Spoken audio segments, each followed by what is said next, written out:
Pemirsa, memegang presidensi G20 di tengah kondisi politik global yang tengah diwarnai berbagai konflik dan kelesuan ekonomi yang menghantam negara-negara maju tentu merupakan sebuah tantangan besar. Meski demikian, tentu banyak hal positif yang bisa didapatkan Indonesia. Apa saja? Melalui sambungan virtual kita telah bergabung bersama Direktur Sekolah Kajian Strategik Global atau SKSG Universitas Indonesia, Bapak Ator Subroto. Selamat siang, Pak Ator. Selamat siang, Mas Jason. Ya, terima Terima kasih Pak Ator kasih. telah bergabung bersama kami di Breaking News Metro TV. Menjadi presidensi G20, apa benefit atau manfaat yang bisa dirasakan oleh Indonesia, Pak Ator?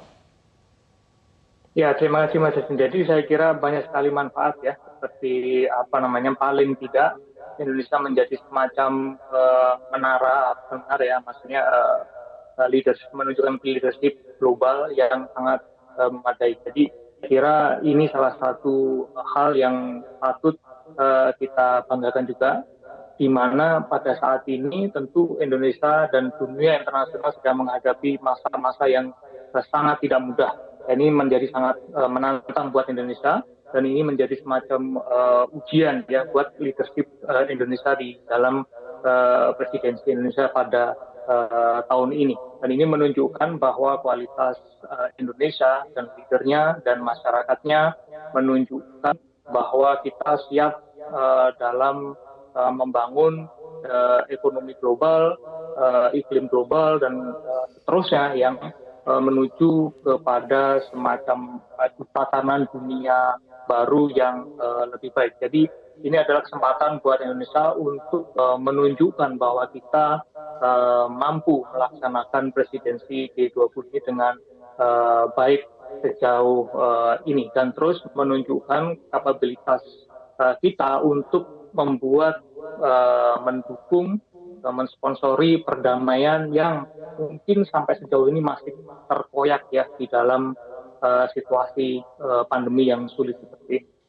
Baik, Pak Ator, kalau kita melihat ada beberapa sentimen juga yang mempengaruhi mata internasional menuju kepada Indonesia. Yang pertama, KTT ini diselenggarakan masih dalam situasi pandemi COVID-19, kemudian ada konflik geopolitik juga seperti Rusia dan Ukraina, serta ancaman resesi di tahun 2023. Apakah kemudian ini menjadi KTT G20 yang lebih berat jika dibandingkan dengan KTT G20 sebelum-sebelumnya, Pak Ator?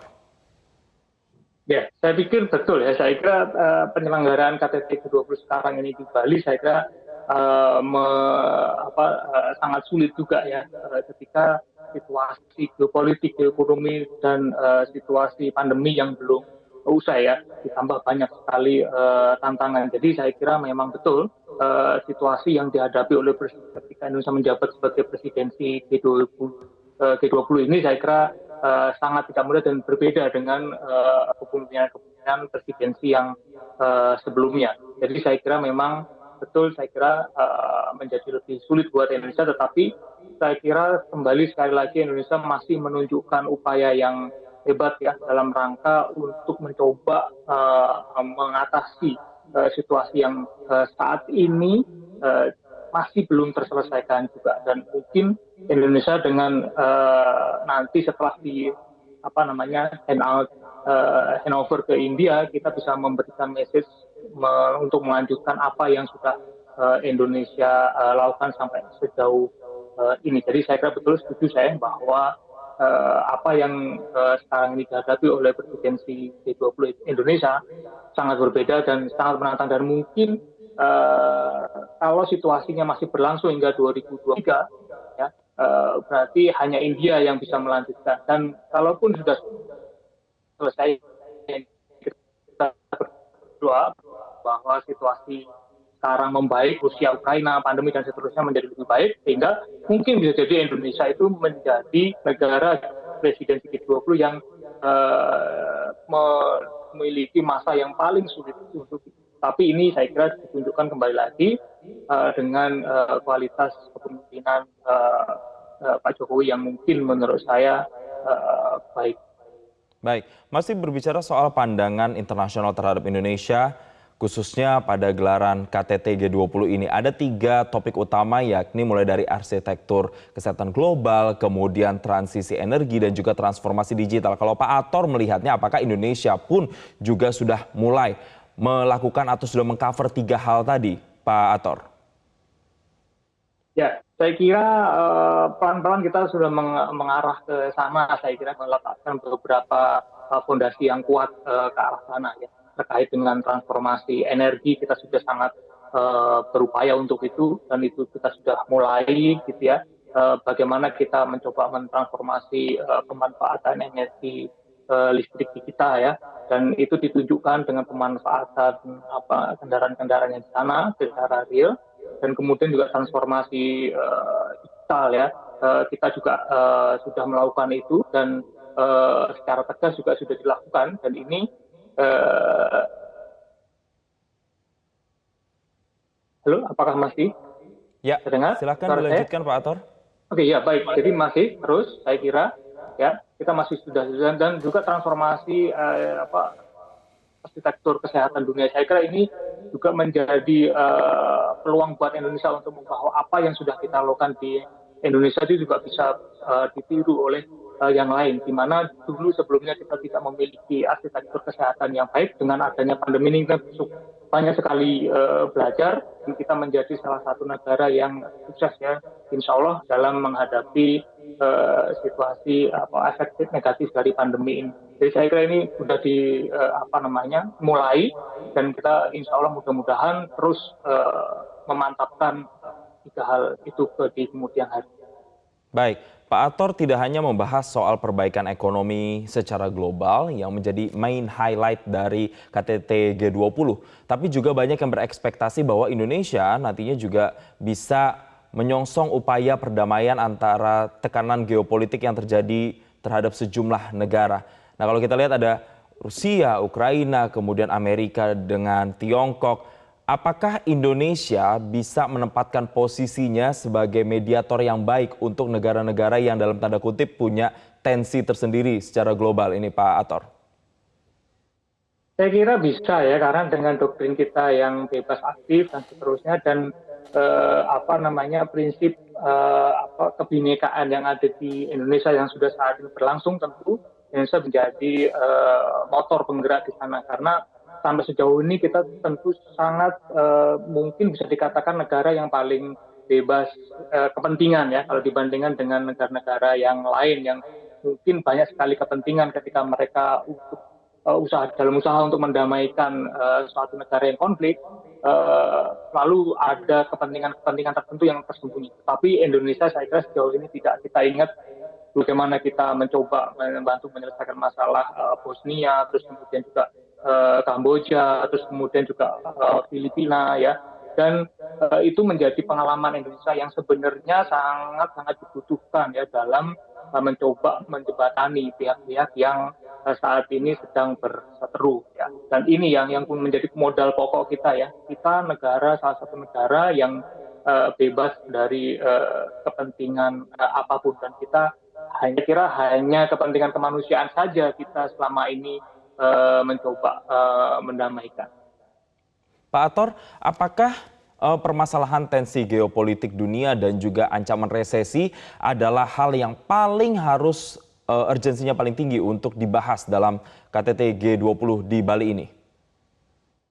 Ya, saya kira kita sangat harus bersiap ya ketika situasi terus memburuk ya, dan situasi yang belum bisa kita tebak arah seperti apa tensi geopolitik di dunia sampai sejauh ini, perkembangannya masih bisa tereskalasi kapanpun.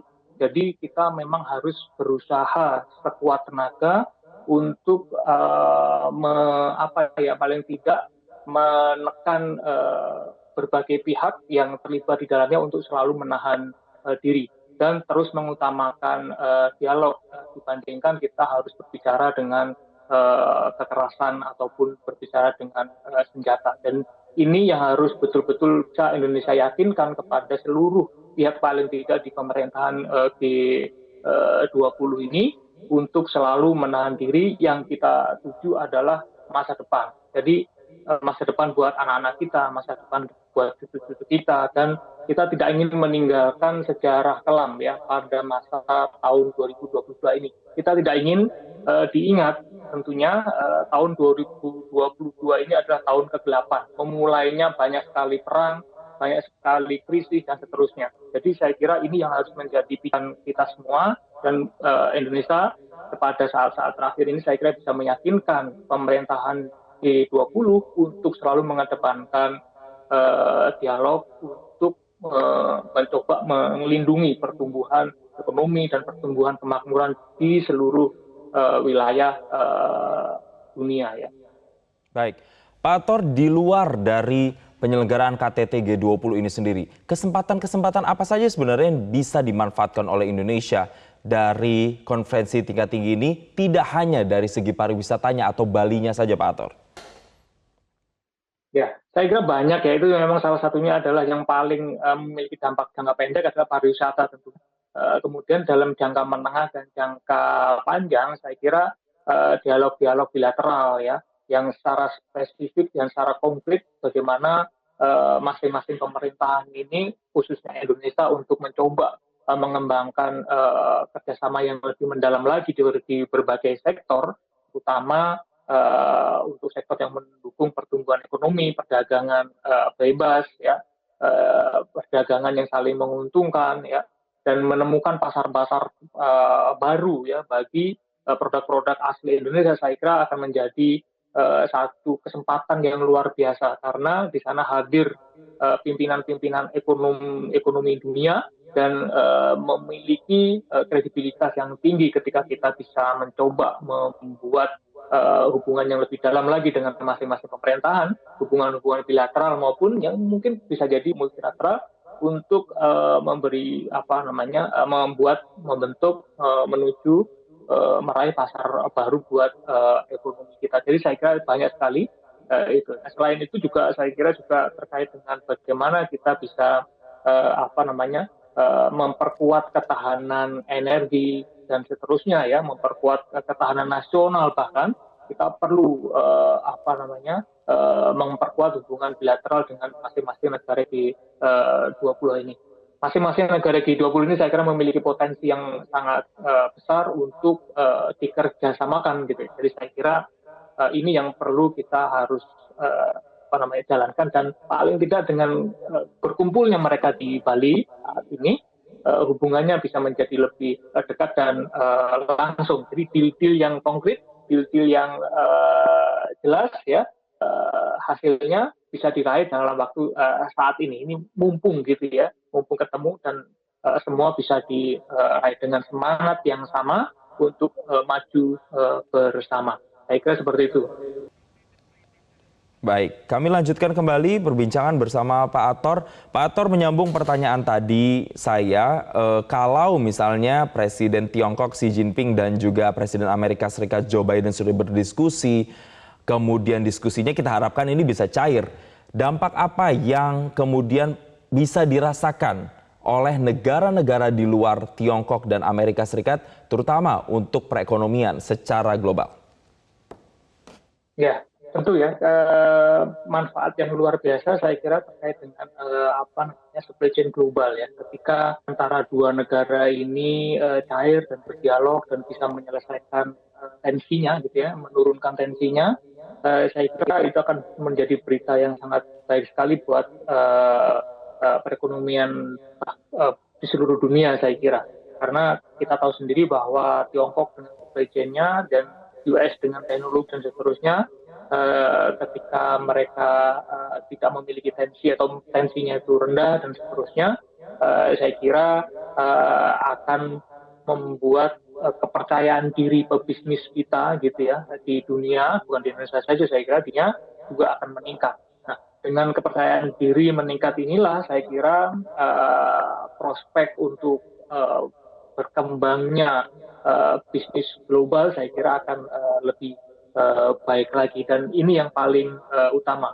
Kita tahu sendiri bahwa perkembangan bisnis dan lain sebagainya itu biasanya sangat dipengaruhi oleh rumor-rumor seperti ini, berita-berita seperti ini. Nah, semakin banyak berita positif di antara berita-berita yang lain terkait dengan menurunnya tensi dari China dan US, saya kira akan menjadi pelecut yang sangat mujarab ya untuk mendorong pertumbuhan ekonomi global. Nah, saya kira lebih kepada supply chain yang tidak terganggu. Selama ini ketika misalkan Taiwan dengan tensinya dengan mainland China ini naik misalkan, timbul kekhawatiran bagaimana kalau misalkan produk-produk dasar yang digunakan untuk teknologi yang berasal dari Taiwan terganggu misalkan. Tentu itu akan mempengaruhi global chain yang sampai sejauh ini masih banyak mengandalkan sumber-sumber dasar teknologi ya dari Taiwan. Jadi saya kira ini yang sangat dinantikan ya, ketika mereka bisa menurunkan tensi dan paling tidak berdialog ya untuk menyelesaikan apa yang selama ini selalu menjadi perdebatan di antara dua pihak ini ya, khususnya yang berdasarkan situasi yang ada di Taiwan. Belum kalau misalkan kita ingat bagaimana situasi di Korea Utara, dan tentu yang paling bisa mengajak Korea Utara ini berbicara adalah saudara tua mereka, which is itu adalah China. Dan tentu China dengan peran posisi China ke Korea Utara mungkin bisa menurunkan tensi juga di Asia Timur ya, antara Jepang dan juga Korea Selatan. Nah, kita tahu bahwa negara-negara ini Taiwan, Jepang, dan juga Korea Selatan menjadi anchor ya dalam pertumbuhan teknologi sampai sejauh ini. Ya, dan juga saya kira China juga sangat berkepentingan di sana. Nah, dengan mereka dalam tanda kutip berdamai ya menurunkan tensi yang tersebut, saya kira tadi ya pebisnis dunia akan mendapatkan percaya diri yang lebih baik untuk melakukan bisnisnya, dan tentu pada akhirnya juga akan berdampak kepada negara-negara lain, khususnya negara-negara berkembang ya, terkait mungkin nggak hanya teknologi, terkait dengan pangan ya, karena China juga memegang peran penting dalam krisis Ukraine dan Rusia saya kira, dan ini yang juga perlu didialogkan di dalam pertemuan antara presidensi dan Presiden Joe Biden saya kira. Nah, ini yang membuat pertemuan mereka di Bali sangat ditunggu-tunggu. Dan mudah-mudahan sih ya menghasilkan sesuatu yang memang berdampak konkret ya dan real ya terhadap terhadap geopolitik dan geoekonomi global. Semoga. Baik, Pak Ator, kalau secara spesifik dampak untuk Indonesianya sendiri akan seperti apa kalau Tiongkok dan Amerika Serikat ini dalam tanda kutip akur? Ya, tentu pertama saya kira menjadi keberhasilan Indonesia ya menjadi tempat berdialognya mereka ini menjadi semacam pintu gerbang ya untuk mereka berdialog. Tentu ini akan diingat. Nah, itu yang pertama. Jadi mendapat leadership di Indonesia ya di G20 ini menjadi diingat ya sampai oleh bahkan oleh negara-negara yang lain ya. Yang kedua, ini tentu akan menimbulkan confidence yang lebih besar lagi ya pada Indonesia, khususnya buat impor dan negara lain, bahwa di Indonesia itu adalah negara yang bisa mendamaikan, yang juga bisa menjadi tempat dialog, dan tentu pada akhirnya juga bisa menjadi tempat berinvestasi. Artinya bisa menarik investor gitu. Jadi apa yang terjadi di Indonesia ternyata bisa menjadi model kan gitu ya, bisa menjadi model untuk menjadi motor perdamaian ya.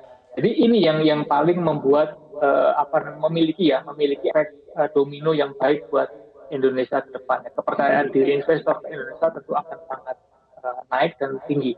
Saya kira kalau nanti dalam 2 hari ini tidak terjadi apa-apa di dalam G20 dan menjadi ada komunikasi positif banyak dan lain sebagainya, kesepakatan bilateral yang banyak ya, saya kira kita bisa melihat besok apa namanya harga IHSG mungkin akan membaik gitu ya. Dan kemudian juga apa namanya Dow Jones juga baik dan seterusnya. Mudah-mudahan sih ya, paling tidak investor lebih confidence ya ketika mereka melakukan investasi di Indonesia.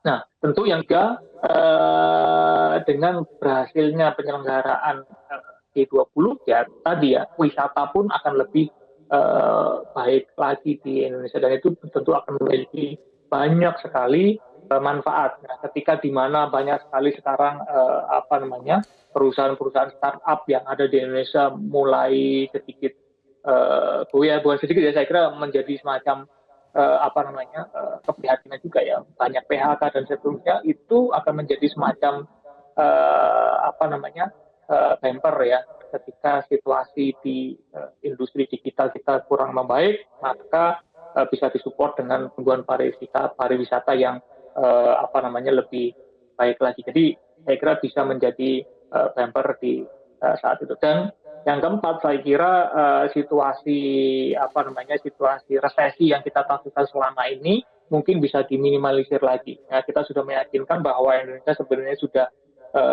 berhasil menahan apa namanya melewati apa namanya masa-masa itu ya. Kita masih tumbuh dengan baik dan dengan adanya kesuksesan pembicaraan bilateral maupun dari paling tidak dari si presidensi dan Joe Biden ini akan membuat apa namanya Indonesia akan lebih kuat lagi saya kira ya untuk bertumbuh lebih baik lagi dari sektor-sektor yang lain ya, terutama pariwisata, investasi baru dan seterusnya. Saya kira itu yang paling tidak kita akan nikmati.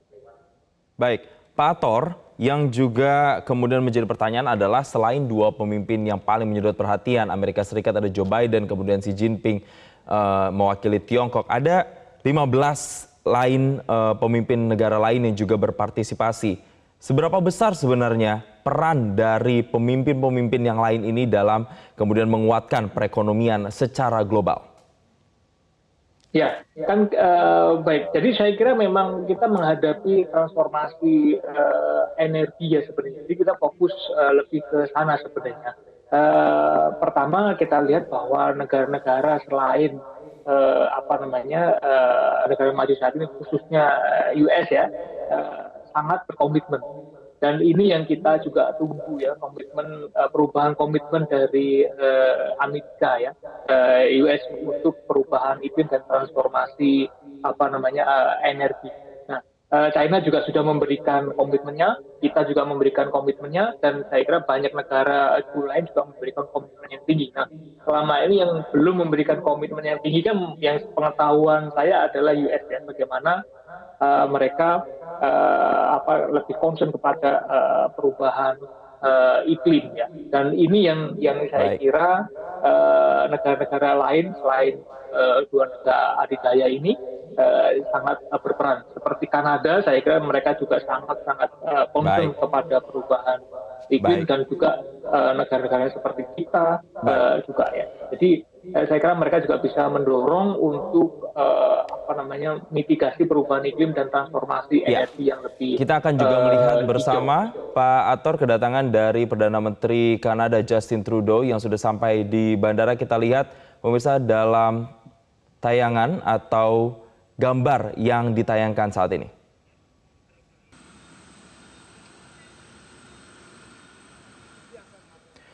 Anda kembali bersama kami di Breaking News Metro TV, pemirsa, dan gambar yang Anda saksikan saat ini di layar televisi adalah suasana menyambut kedatangan dari Perdana Menteri Kanada Justin Trudeau yang beberapa saat yang lalu baru saja mendarat di Bali dan nantinya akan mengikuti serangkaian kegiatan puncak KTT G20 yang akan berlangsung selama 2 hari.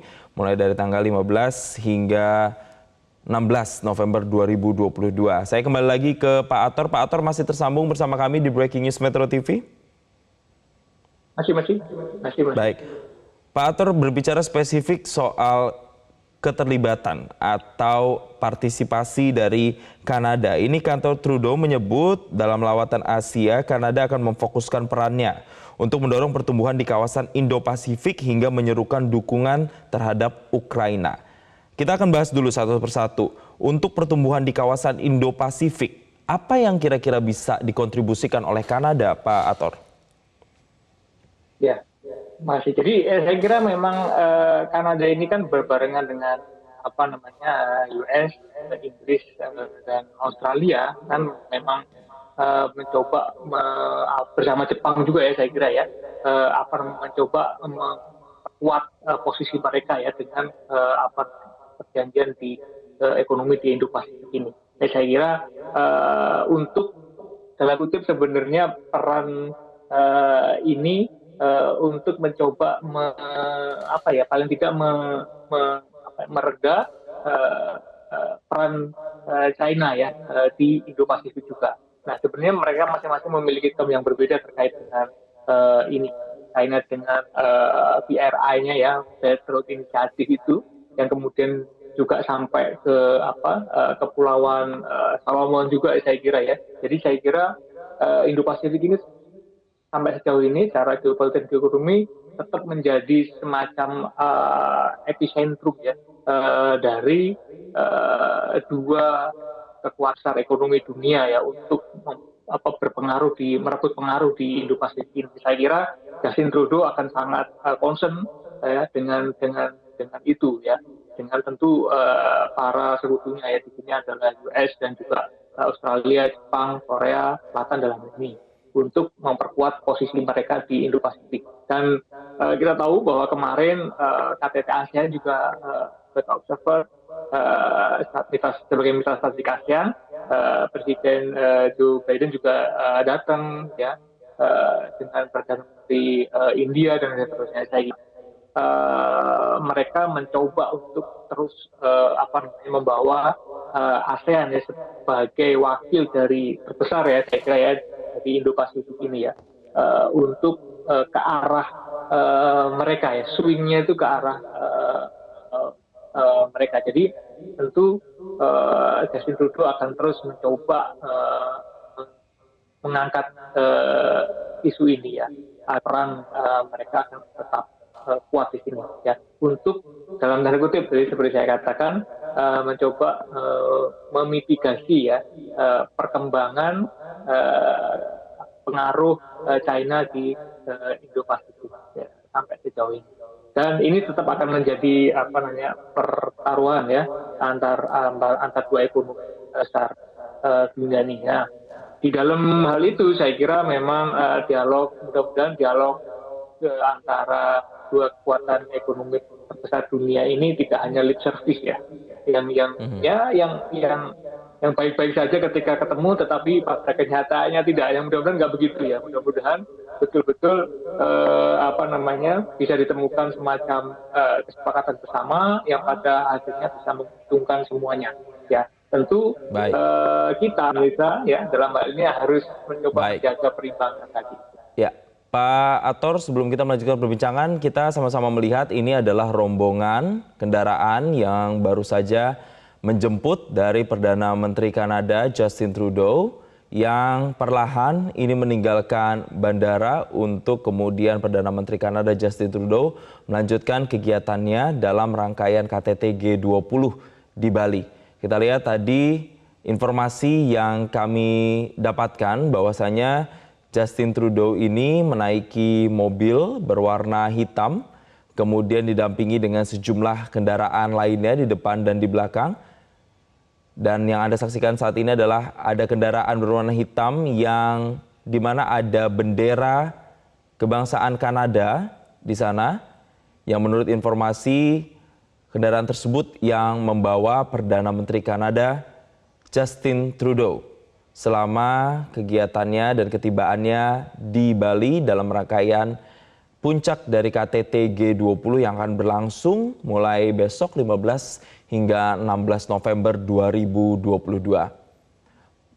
Memang kami tidak melihat secara lebih jelas tadi bagaimana penyambutannya secara detail, Tapi ini informasi yang kami konfirmasi bahwasanya Justin Trudeau sudah memasuki kendaraan dan diiringi dengan kendaraan lain bersiap untuk meninggalkan bandara.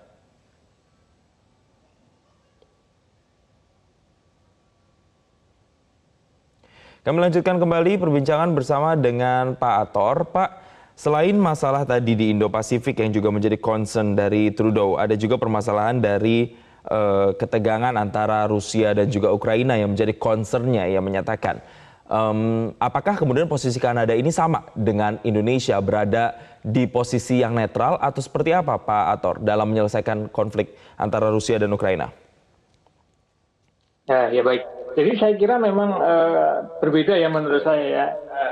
Di dalam hal ini, dalam krisis Rusia dan Ukraina ini memang Kanada menjadi salah satu negara di antara negara lain yang memang kritikal ya. Kritikal itu maksudnya mereka sangat mungkin bisa dikatakan menentang adanya invasi Rusia ke Ukraina, dan itu sudah banyak sekali ditampakkan ya ketika mereka Kanada ini terus mencoba mendesak negara-negara lain juga untuk ikut ya di dalam mengutuk invasi yang disebut mereka adalah invasi ya. Ada ini ya. Berbeda dengan Indonesia, saya kira Indonesia dalam hal ini tetap mengayuh di antara dua karang ya. Tidak ingin menabrak salah satunya. Jadi saya kira ini sangat berbeda. Kita akan, kalau di Indonesia, saya kira terus menjaga perimbangan antara posisi yang menentang krisis Ukraina di sebelah sana dan krisis Ukraina di sebelah sananya lagi. Jadi saya kira sangat berbeda ya. Memang Kanada dalam hal ini adalah menjadi salah satu negara yang paling vokal dalam menentang invasi Rusia ke Ukraina. Dalam hal ini juga mencaplokan daerah-daerah di ini ya Ukraina ya. Baik. Anda kembali bersama kami di Breaking News Metro TV. Kembali kami lanjutkan perbincangan bersama dengan Pak Ator. Pak Ator, masih tersambung bersama kami di Breaking News Metro TV? Masih. Ya, Pak Ator, ini sebelum kita menutup perbincangan, apa sebenarnya rekomendasi atau hasil diskusi yang kemudian bisa dikomitmenkan bersama antara negara-negara anggota G20 yang menjadi ekspektasi? Ya, baik Mas. Jadi saya kira memang banyak yang menjadi harapan banyak orang ya terkait dengan G20.